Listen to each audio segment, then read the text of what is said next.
Urdu novel जुगनू की तीसरी किस्त। वो फूफो के लिए शाम की चाय बनाने किचन में आई थी जब हादिया पहले से ही चाय बना रही थी। आप चाय बना रही हैं? ऐन ने पूछा। क्यों, तुम बनाने आई हो? जी, ऐन ने जैसे ताबेदारी से जवाब दिया।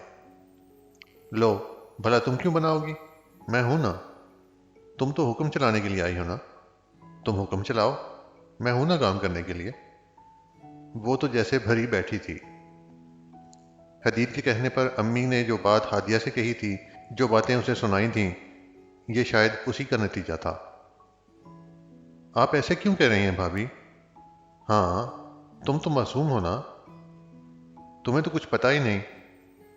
हल्का सा काम क्या करा लिया तुमने, तो बढ़ बढ़ के शिकायतें लगा दी अम्मी से, हदीद से भी। वो गुस्से से बोली।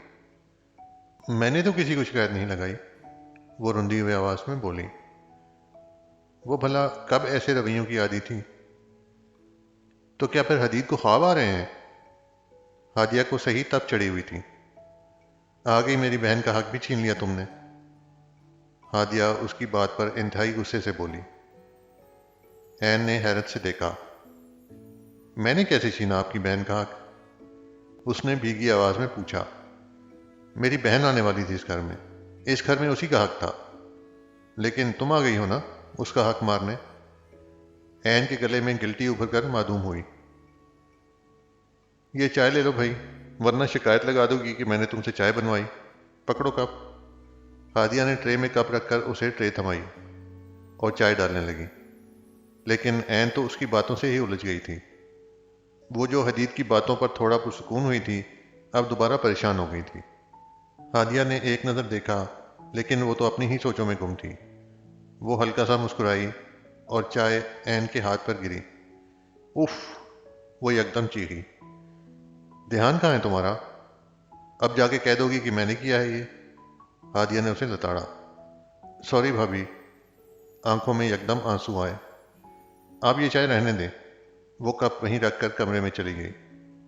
दिल था ऐसा कि अब भी फट जाएगा। यकदम से सांसें लेने में दुश्वारी हुई थी। उसने कमरे का दरवाज़ा बंद किया। हाथ की जलन के अलावा बातों में दर्द भी महसूस कर रही थी। वो दरवाजे के साथ ही लगकर बैठ गई। इसका मतलब हदीद भी भाभी की बहन से मोहब्बत करते हैं और बाबा के कहने पर मुझसे शादी कर ली। बाबा ने अपनी मोहब्बत के लिए हदीद की खुशियां भी कुर्बान कर दी। उससे बेतहाशा रोना आ रहा था। हाथ की जलन अलग थी।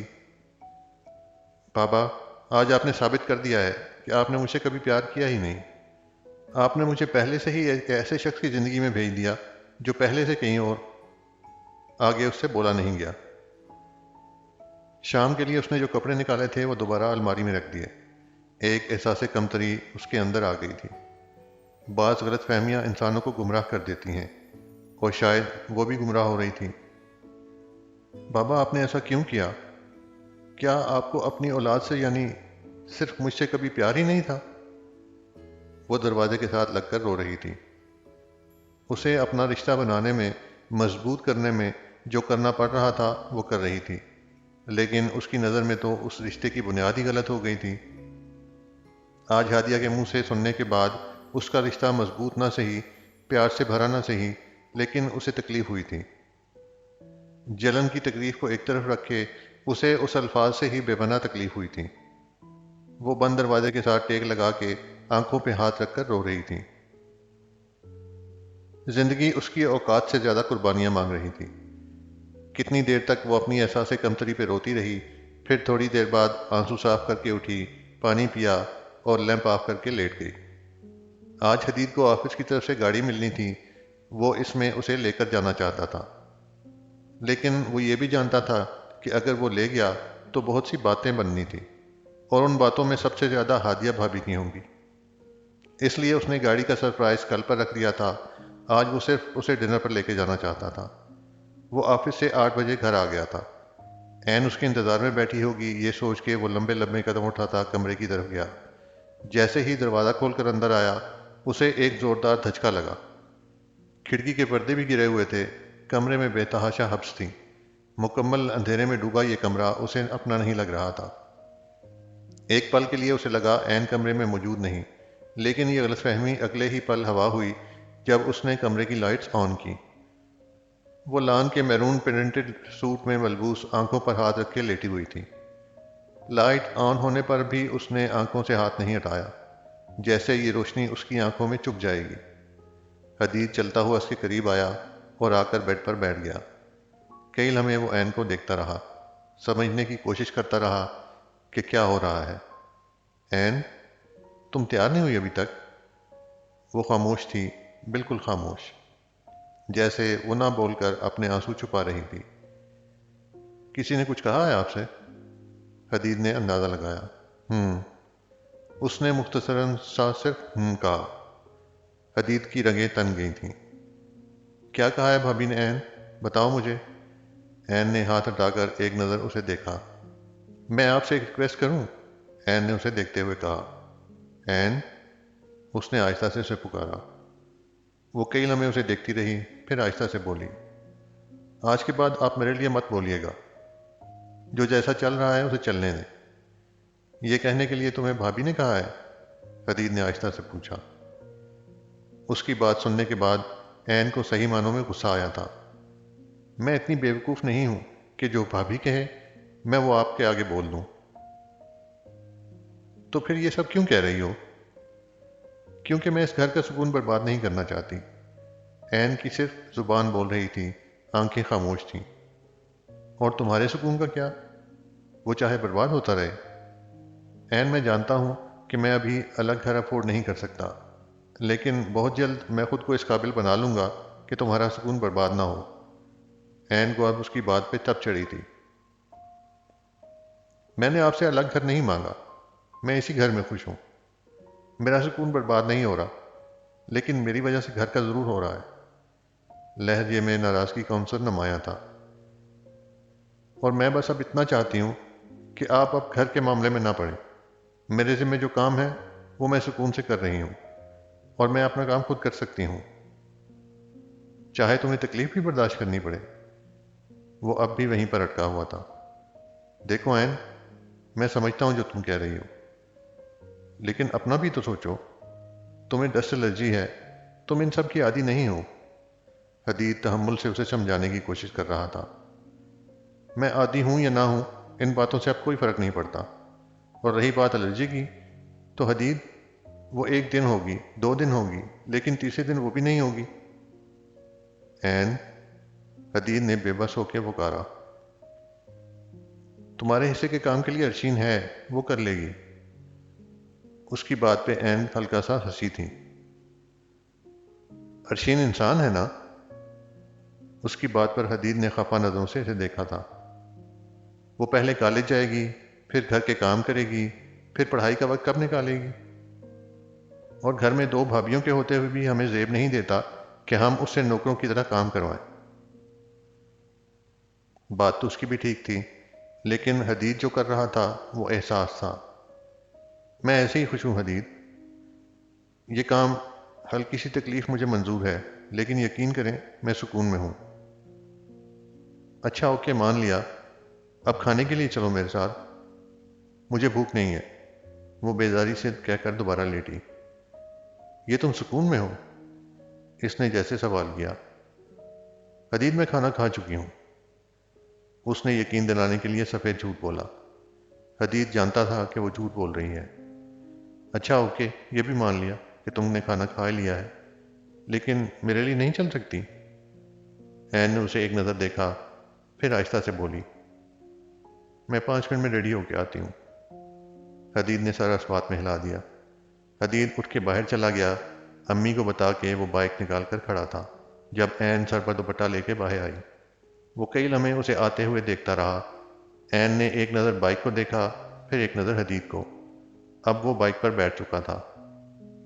ऐन खड़ी होकर बाइक को देखती रही, फिर आहिस्ता से बोली, इसमें जाना है? क्यों, क्या हुआ? हदीद ने आहिस्ता से पूछा। वो अब भी खड़ी होकर देखती रही। क्या हुआ, बैठ क्यों नहीं रही? हदीद, इसने बिल्कुल आहिस्ता से पुकारा। वो अब मुकम्मल तौर पर उसे ही देख रहा था। हम्म, उसने आहिस्ता से उसे देखते हुए जवाब दिया। इसमें तो मैं गिर जाऊंगी। क्यों गिरोगी ऐन? तुम्हें लगता है कि मैं तुम्हें गिरने दूंगा? एन, वो अब भी बाइक को देख रही थी। हम कभी और नहीं जा सकते? वो फिर से मिनमिनाई थी। नहीं, चलो शाबाश बैठो। एंड ट्रस्ट मी, नहीं गिरोगी। हदीद ने बाइक को नीचे किया था, जिससे वो आसानी से बैठ गई। इसने एक हाथ से गाड़ी के पीछे का स्टैंड पकड़ा था और एक हाथ से उसने हल्का सा उसकी शर्ट को पकड़ा था। हदीद ने नजरें घुमाकर उसे देखा। उसकी इस हरकत और उसके मासूम से अमल पर उसे हंसी और प्यार बैक वक्त आया था। हंस क्यों रहे हैं आप? उसने मुंह बनाकर पूछा। बिना कुछ कहे हदीद ने उसका हाथ अपनी शर्ट से हटाकर अपने गिर्द बांधा था और हंसते हुए ही बाइक स्टार्ट कर दी। उसकी हरकत पर उसके चेहरे का लाल रंग हुआ था। वो तो शुक्र था कि वो उसे देख नहीं रहा था। अभी कुछ ही देर गाड़ी चली थी जब उसे एन की आवाज़ आई। हदीद, गाड़ी आहिस्ता चलाएं, मैं गिर जाऊंगी। एन, अगर इससे आहिस्ता चलाई ना तो मुझे यकीन है कि हम सुबह तक भी नहीं पहुंच पाएंगे। अब एन ने खामोश होकर बैठ जाना ही बेहतर समझा। 10 मिनट में वो एन के फेवरेट रेस्टोरेंट में थे। हदीद ने अपना ऑर्डर दिया और एन ने वही ऑर्डर दिया जो हमेशा देती थी, पिज्ज़ा। कितनी देर तक हदीद इधर उधर की बातें करता रहा और वो सिर्फ हूँ हाँ में जवाब देती रही। उसकी सोच न जाने कहाँ भटक रही थी। हदीद अच्छे तरीके से उसके तासुरात नोट कर रहा था। एक अजीब सी उलझन का शिकार थी एन। खाना खाते हुए भी वो गौर से उसे देखता रहा, जैसे वो जानना चाहता हो कि आखिर एन के दिमाग में क्या चल रहा है।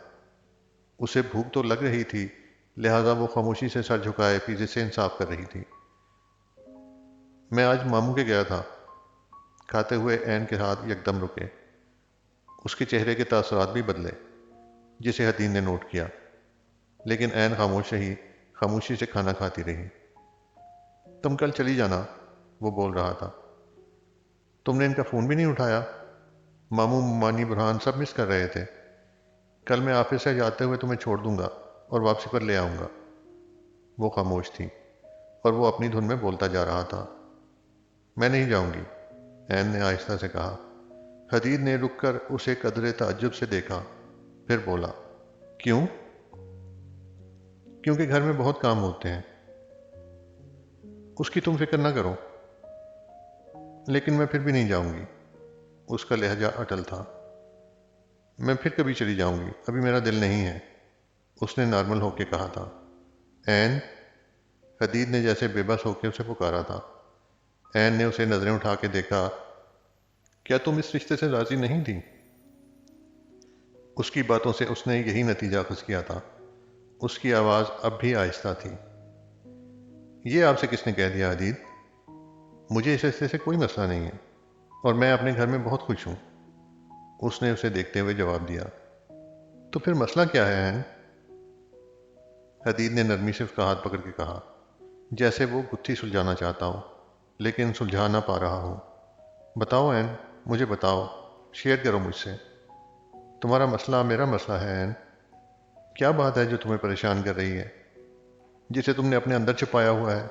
ऐसी कोई बात तो है ना? ऐसी कोई बात नहीं है। एन ने अपना हाथ आहिस्ता से उसकी गिरफ्त से आज़ाद कराया। हदीद ने अपने हाथ को देखा था, जो खाली रह गया था। खाना वो खा चुके थे। हदीद ने अब कुछ नहीं पूछा था। शायद वो कुछ ज़्यादा ही सोच रहा था। हो सकता है नया घर, नई जगह, वो एडजस्ट न कर पा रही हो सकता है इससे ज़्यादा कोई और बात ही ना हो। इसने अपनी सोच को झटक दिया और रेस्टोरेंट से निकलकर वो एक आइसक्रीम पार्लर चले गए। एन को चॉकलेट आइसक्रीम पसंद थी, इसलिए हदीद ने दोनों के लिए वही ऑर्डर दी। आइसक्रीम अभी आई नहीं थी जब एन के नंबर पर एक मैसेज आया। हदीद भी फ़ोन में बिजी था, वो भी शायद किसी से मैसेज पर बात कर रहा था। एन ने मैसेज देखा। मैं जानता हूँ तुम इस वक्त कहाँ हो। वो अरीब का मैसेज था। एन ने नज़रें घुमा के देखा, लेकिन वहाँ उसे अरीब नज़र नहीं आया। मैं कल तुमसे अकेले में हर हाल में मिलना चाहता हूँ, एक ज़रूरी बात करनी है। अब एन को परेशानी हुई। वो उससे अकेले में मिलना चाहता है? ऐसी क्या बात है जो करना चाहता है? एन एक नई उलझन में उलझ गई थी। मिलीनियम मॉल, शाम 5 बजे, अरीब ने एक और मैसेज किया था। एन ने परेशानी से वो मैसेज देखा। क्या हुआ? किसका मैसेज है? हदीद ने पूछा। बुरहान का। हदीद ने उसे हैरत से देखा। ऐन ने मोबाइल रख दिया। ऐन उससे झूठ क्यों बोल रही थी? वो तो खुद बुरहान से बात कर रहा था। ये सब क्या हो रहा है? क्या ऐन किसी और से बात कर रही थी? हम एक ख़ानदान के हैं। अगर वो किसी और से बात कर रही थी तो उसे बता सकती थी, लेकिन वो उससे झूठ क्यों बोल रही थी? ऐन खामोशी से आइसक्रीम खा रही थी, लेकिन अब हदीद को आइसक्रीम कड़वी लग रही थी। ये कौन सी गुत्थी थी जिसका सर उसके हाथ नहीं आ रहा था? वो ये सब सोच के रह गया था। आइसक्रीम खा के वो दोनों घर के लिए निकल गए, लेकिन हदीद का सारा रास्ता उलझन में गुजरा, जबकि ऐन का परेशानी में। कल का उसने कोई प्लान नहीं किया था, न कोई जोश था। किसी चीज़ में उसका ध्यान नहीं लग रहा था। एक अजीब सी कश्मकश में वो सवार था। वो चाहता था कि ऐन उसे खुद बताए, लेकिन वो तो खामोश थी। पूरा दिन वो ऑफिस में बेचैन रहा, काम पर तवज्जो नहीं थी। उसे शायद स्पेस देनी चाहिए, शायद उसे वक्त देना चाहिए। वो खुद उसे बता देगी। गाड़ी की खुशी अम्मी, अरशीन, भाभी, ऐन समेत सबको हुई थी। अगर कोई परेशान था तो वो हदीद था। मुश्किलें आसान हैं, रास्ते पहचान हैं, एक तरफ तू एक तरफ मैं, ये इश्क की सवारी तो वाकई बेलगाम है।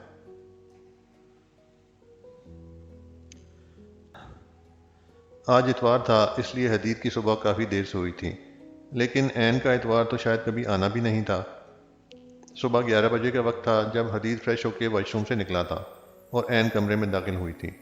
एक नज़र उसे देखा। हदीद, मैं आपके लिए नाश्ता ले आऊं? ऐन ने करीब आके पूछा। पता नहीं, आज दिल नहीं कर रहा। क्यों? ऐन ने आराम से पूछा। अभी सो के उठा हूं तो शायद इसलिए भूख नहीं है। लेकिन मुझे तो बड़ी जोर की भूख लगी है, ऐन ने मासूमियत से कहा। तुमने भी अभी नाश्ता नहीं किया? हदीद ने पूछा। नहीं। पहले भूख नहीं थी आपकी तरह, फिर घर के काम वगैरह किए तो अब भूख लग रही है। पहले मैं आपके उठने का वेट कर रही थी, लेकिन आपको तो भूख ही नहीं है। चलें, जब आपको भूख लगेगी मैं तभी साथ कर लूँगी। ऐन की बात पर हदीद उसे देखता रह गया। कभी वो इतने प्यार से इस रिश्ते को चलाती, तो कभी इस रिश्ते से बिल्कुल अनजान हो जाती। उसका रवैया बिल्कुल धूप छांव जैसा हो गया था। ये बात तो सिर्फ हदीद के दिल में थी। बहुत सी बातें वो सोच रहा था, और बहुत सी बातें उसके दिल में थीं, और बहुत सी बातों से उसे तकलीफ भी हुई थी। उसका दिल भी दुखा था, लेकिन न जाने वो क्यों खामोश था।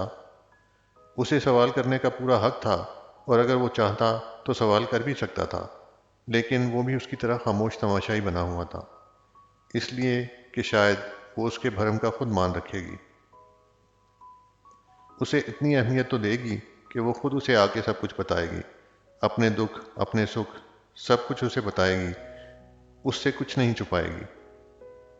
और अगर एक शोहर होने की हैसियत से वो ये सब उससे चाहता था, तो वो ये गलत नहीं था। ये सब उसका हक था। और ये सब बातें, ये सब सोचें सिर्फ हदीद तक थीं। ऐन के ख्यालों में भी ये सब नहीं था। ऐन अपनी तरफ से इस रिश्ते के साथ बिल्कुल ठीक चल रही थी। मैं आती हूँ अभी, ये कहकर ऐन बाहर जाने के लिए कदम उठाए। ऐन, हदीद ने जल्दी से पुकारा। जी। हदीद एक या दो लम्हे के लिए उसे देखता रहा, फिर आहिस्ता से बोला, भूख लगी है। ऐन ने उसे ताज्जुब से देखा, फिर चल के करीब आई। अभी तो आप कह रहे थे कि आपको भूख नहीं है।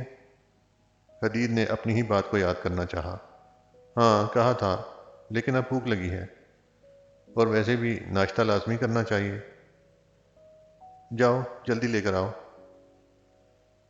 ऐन ने नासमझी से सर अस्वात में हिलाया और कमरे से निकलती चली गई।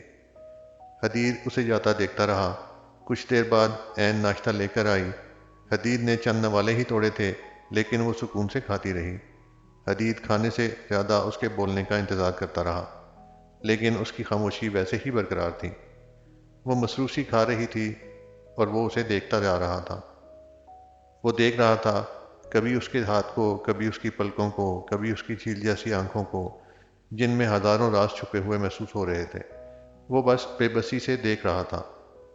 अभी वो खा रही थी जब मैसेज की टोन बजी। ऐन ने नवाला मुंह में रख के मोबाइल पकड़ा था, जिसमें अरीब का मैसेज था। कल तुमने मुझसे मिलने ना आकर बहुत बड़ी गलती की है।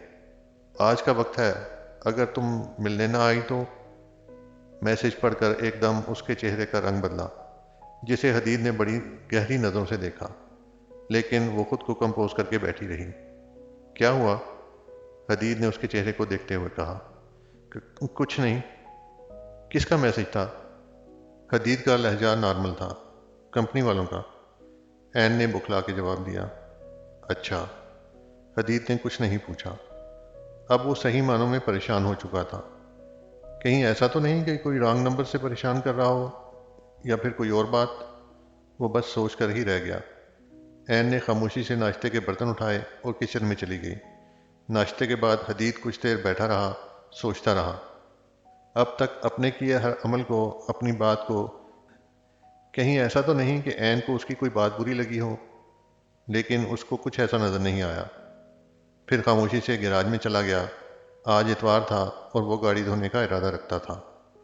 एन सारे काम ख़त्म करके कमरे में आई। हदीद को ना पाकर उसने सुख का सांस लिया। फिर अरीब को मैसेज किया। मैं नहीं आऊँगी और अब दोबारा मैसेज मत करना। मैसेज सेंड होते ही सीन हो गया था, लेकिन अरीब ने कोई भी रिप्लाई नहीं किया। एन कुछ देर इंतज़ार करती रही, लेकिन जब मैसेज ना आया तो वो काफ़ी पुरसुकून हो गई। आज मौसम ठीक था, लेकिन गर्मी फिर भी थी। धूप नहीं थी, लेकिन कराची में धूप ना निकलने से गर्मी में ज़्यादा फर्क नहीं आता था। अब दोपहर के 3 बज रहे थे। हदीद गैराज में मसरूफ़ था। एन खिड़की पे जाकर खड़ी हो गई, जहाँ से गैराज साफ दिखाई देता था। वो खिड़की से देख रही थी जहाँ इसका शोहर खड़ा था। बनियान पहने वो काफ़ी मसरूफ़ लग रहा था। कसरती जिस्म, रंगत साफ, तीखे नैन नकूश। एक अमीर ना होने के अलावा उसमें कोई खामी नहीं थी। बेटा, वो तुम्हारा शोहर है। हर तरह से उसका ख्याल रखना। वो तुम्हारा साथी है, तुम्हारा साहिबान है, और मैं जानती हूँ हदीद हर जगह तुम्हारा साथ देगा। उसे उस वक्त अपनी मामा की कही बात याद आई थी। क्या मुझे हदीद को बताना चाहिए? उसने जैसे खुद से सवाल किया। ये वो सवाल था जिसका जवाब उसका दिल उसे नहीं दे पा रहा था। क्या वो समझेंगे? क्या उनको मुझ पर ट्रस्ट होगा? तुम आई हो मेरी बहन की जगह।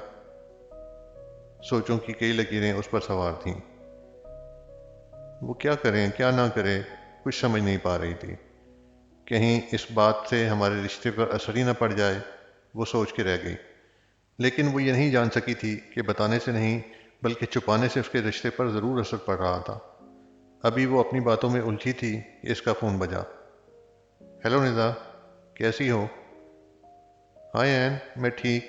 शादी के बाद तो भूल ही गई। एक बार भी शादी की सेलिब्रेशन नहीं हुई। और मैंने फ़ोन इसलिए किया कि शाम को कज़न से मिलकर डिनर प्लान किया है। अगर तुम भी आ जाओगी तो ज़्यादा मज़ा आएगा। एन ने कान से फ़ोन हटाकर देखा। ओह, अरीब, तो ये बात है। वो मुंह में बुड़बुड़ाई थी। सॉरी निदा, मैं आ जाती, बट वो क्या है कि मेरी तबीयत थोड़ी सी ख़राब है, और वैसे भी शाम को हदीद के दोस्त के यहाँ जाना है, तो सॉरी। अब तुम ऐसा करोगी? सच में निदा, मैं ज़रूर आ जाती, लेकिन तुम लोग खूब इंजॉय करना, ओके? लेकिन एन, निदा ने कुछ कहना चाहा। कम ऑन निदा, मैं फिर बात करती हूँ। एन ने कॉल डिस्कनेक्ट कर दी। ये अरीब तो पीछे ही पड़ गया है। एन ने बुड़बुड़ाकर दोबारा खिड़की की तरफ देखा था, जहाँ हदीद पाइप से पानी मुंह पर डाल रहा था। शायद नहीं, वाकई उसे गर्मी लग रही थी। एन एक दो लम्हे देखती रही, फिर आहिस्ता से वहाँ से किचन की तरफ चली गई। बस थोड़ा सा काम बाकी है, लेकिन एन वो कब तक खामोश रहेगी? मुझे यकीन है कोई ना कोई बात तो है, लेकिन वो शेयर नहीं कर रही। वो मुसलसल खुद से बोल रहा था। उससे पूछकर परेशान भी नहीं करना चाहता था। अब एक ही हल है, उसके बताने तक इंतज़ार करना पड़ेगा। वो अभी बोल ही रहा था कि एन ने उसे पीछे से पुकारा। हदीद। एन ट्रे उठाए उसके सामने आई। जूस। हदीद कई लम्हे उसे देखता रहा, लेकिन मासूमियत के अलावा उसे कुछ दिखाई ना दिया। हदीद ने उसे देखते हुए ही जूस का गिलास उठा लिया। उसकी मुसलसल नज़रों से एन पजल हुई थी। वो आपको गर्मी लग रही थी ना? मैंने भी देखा। उसने खिड़की की तरफ इशारा किया। उसे लगा वो जूस लाने की वजह से उसे देख रहा था, इसलिए एन ने उसे वजाहत दी। जूस पीने के बाद हदीद ने गिलास ट्रे में रखा और फिर उसे देखने लगा। क्या हुआ? एन ने पूछा। थैंक्स।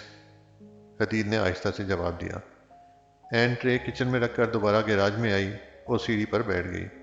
हदीद उसे देखता रहा, फिर आहिस्ता से बोला, यहाँ क्यों बैठी हो? गर्मी है, अंदर चली जाओ।